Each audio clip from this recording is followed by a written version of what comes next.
Tabu, I'd like to ask you a few questions about how films have influenced you over the years. As a child, do you remember watching movies? Your first Yeah. movie, or where did you watch it? Films have are a very pleasant memory till date because I connect a lot of things to films. Because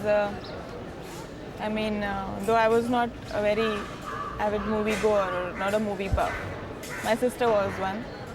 She had to watch one film every Saturday, and I was too much into homework, but still I remember Saturdays and movies and ice creams and friends, things like that. But once it became a profession, it films changed. I mean, the entire concept of movies and everything changed. Especially once you come to know what goes on behind the scenes, how a particular thing is done. Earlier, I used to feel the people are behind the curtain and they're performing. But then once you know, the charm is gone and the curiosity is gone because it's become my profession now. That's one very big way that it's influenced my life, in the sense that it is my, it's for me, it's my life now. It's my worship, it's my work. So, As a child, which films do you remember watching? Which era was that? What kind of films were you watching? Amitabh, or what kind? South my Indian? God. uh, yeah, Amitabh Bachchan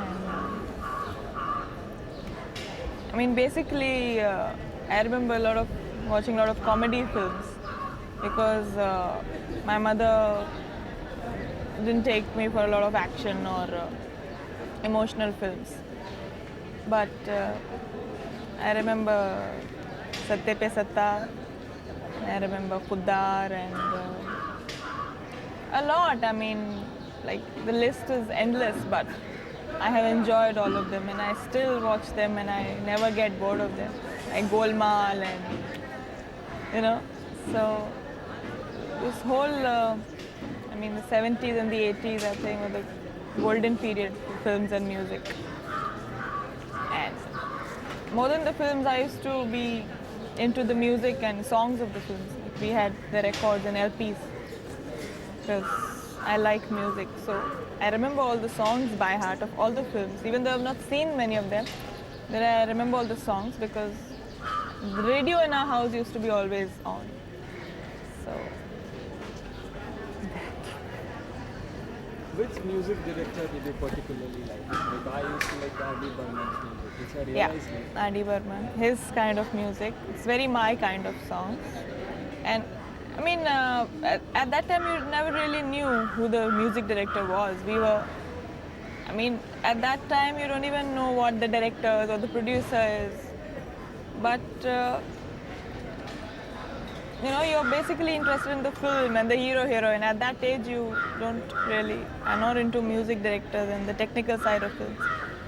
But yes, R.D. Burman's music, his kind of songs, and Lakshmikant Pyarelal, and all the old, I should say, golden collection of the songs which my mother and my uncles and all used to use. Songs from Devanand's films and Shammi Kapoor's. Shammi Kapoor's, yeah, I'm a great fan of all his songs and his biggest fan. So, Which films do you remember? Any particular songs or? I remember almost all films of Shammi Kapoor because I think I've seen all of them. Right from Teesri Manzil to Dil De Ke Dekho and Professor and Kashmir Ki Kali. And I used to love Rajendra Nath. He was like one of the best things about the films was Rajendra Nath. Films, Hindi films. Hindi films. Of course I watch Hindi films. Where do you watch them? Because now there are no video cable rights in films. I don't, I admit that I have not watched so many films recently because the problem is that you can go out and see it in the theaters, of course, but you then don't enjoy it as much, because then you leave early in fear of the mob and then you get in late. So, the entire charm is gone. But I personally feel that there's nothing like watching a film on screen in the theater. That the best thing about movies is going and watching it on screen with family and friends and things like that. Yes, the frequency of watching films has diminished, I should say, but I still watch. We have the cable. I watch every film, whatever they show on cable. And there's Zee Cinema, there's Sony Television. Now a little about yourself. Where do you see yourself in the industry today? Are you comfortable? Are you secure? Do you still feel you're very new and you're I'll always be feeling that I have to do a lot, whether I have done a lot or not. I will always want to do more than what I'm doing. I think that's what everybody wants. I am not insecure or anything. I basically believe in doing good work, continuing to do good work.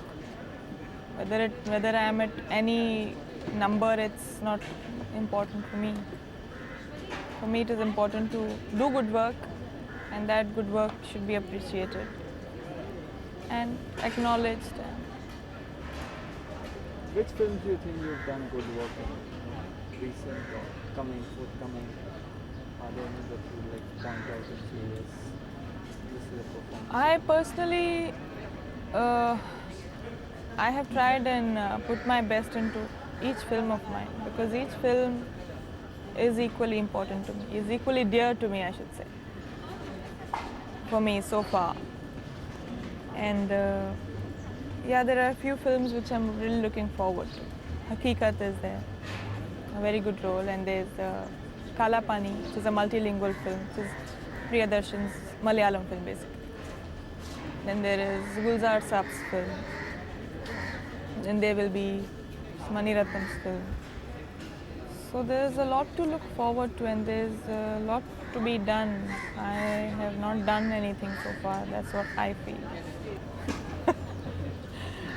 Yeah, I mean, yeah, you can say that. I was really excited, and obviously there's no two ways about it that how I felt when Mr. Ratnam, wanted to cast me, because I've always wanted to work with good directors. I consider myself lucky when any good director approaches me, because especially when you have liked their work for so long, when you've always appreciated and looked upon, and that's the time you feel that, like even when Gulzar Saab approached me, I was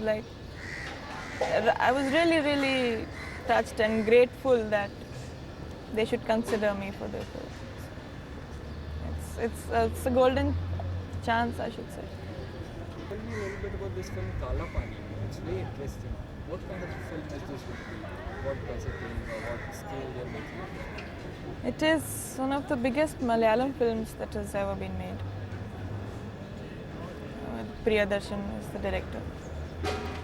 And it's again a very offbeat film, it's a very different film. It's a different groove altogether, considering the fact that it's basically a period film, and it's about the cellular jail. It's about actual Kala Pani during the independence, freedom movement. And it's a multilingual film, which is, I think, it will be a very different, a new concept as far as Indian movies are concerned. It's a multilingual film, and people are speaking their own languages in the film. And it's the entire feel and the look and the tone of the film is very different. And it's a very, very huge film. It's mounted very lavishly.